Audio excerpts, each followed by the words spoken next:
These are the best unscripted moments in Friends. Number 1. When Ross finally manages to get back in contact with Emily, he perfectly captures the frenzied excitement of someone who's on a phone call. Emily? Emma? Oh my god, it's Emily! It's Emily! Everyone, she's... Well, it turns out that handing Chandler the lamp wasn't in the script and was just something that David Schwimmer was feeling in the moment. Matthew Perry's confusion was likely real, but he doesn't put the lamp straight back. At least I think I do. She's talking.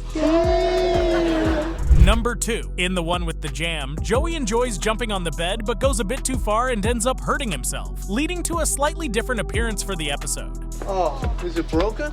No, I'm gonna wear this thing for a couple of weeks. This injury is something that had to be written into the show because of something that happened in the previous episode.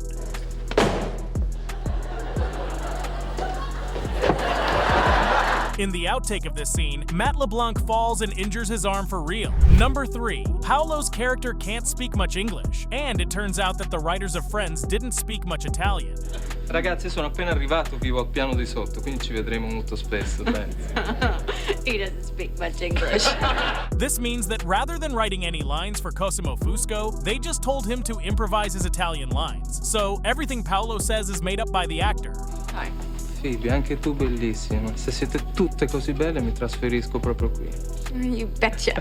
Whatever he's saying, it seems to work. Number 4. Rachel is worried about babysitting Ben and becomes desperate to be the fun one who teaches Ben some fun practical jokes to play on the people around him. Yeah, you're funny. I'm funny? Oh, thank God. Well, babe, I got a ton of these. Little did Jennifer Aniston know that Ross and Ben's revenge prank on Rachel was also a prank on her, as she wasn't told that this wasn't going to be real. Ben, come here! I am not kidding! Yeah, you guys I'm serious. You gotta stop doing this.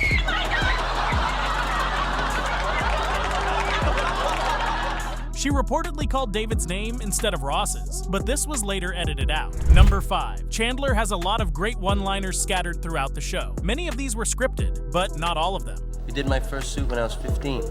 No, wait, 16. No, excuse me, 15. All right, when was 1990? Sometimes, Matthew Perry would add his lines, showing his comedic talent while staying true to his character. Hey, you have to stop the Q-tip when there's resistance. Number 6. When Joey's dealing with his first stalker, she's so unstable that she believes he's cheating on her because his character kissed someone else on screen. Not what you think, that was... You told me I was the only one. His friends decide to chime in at this point to assist him in convincing her that he's his character's evil twin. But apparently Chandler wasn't supposed to join them, and Matthew Perry just decided to be a part of the fun. Because he pretended to be Drake to sleep with me.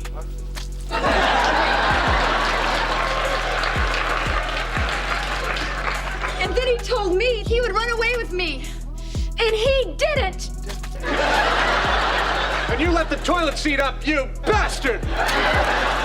Number 7. One of the most legendary cold opens on the show features Robin Williams and Billy Crystal, who improvised the whole thing. I have a feeling my wife is sleeping with her gynecologist.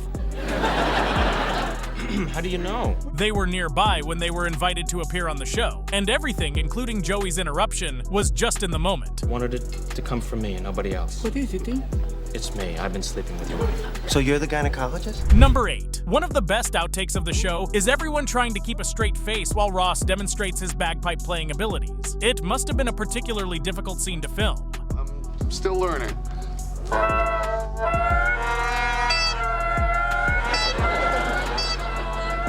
In the background of the scene that makes the final cut, you can just see Jennifer Aniston breaking again and trying to keep a straight face while Phoebe sings along. You know the song. Sing along.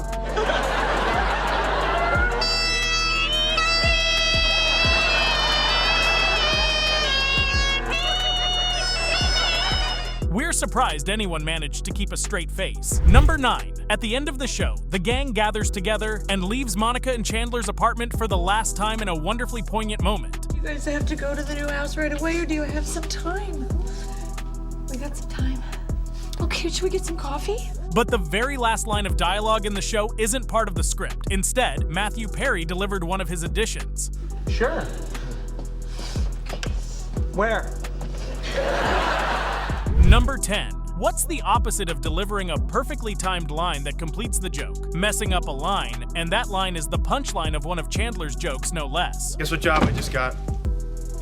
I don't know, but Donald Trump wants his blue blazer black. Rather than putting this in the outtakes, the other cast members' reactions were so in line with their characters that this scene ended up making the final cut, despite the mistake. But you said black. Why would he want his blue blazer black? Well, you know what I meant. No, you messed it up. You're stupid. Number 11. One of the best moments of physical comedy in the show was entirely accidental. This moment also happens to be one of Chandler's most humiliating. You want to see the list? Yeah.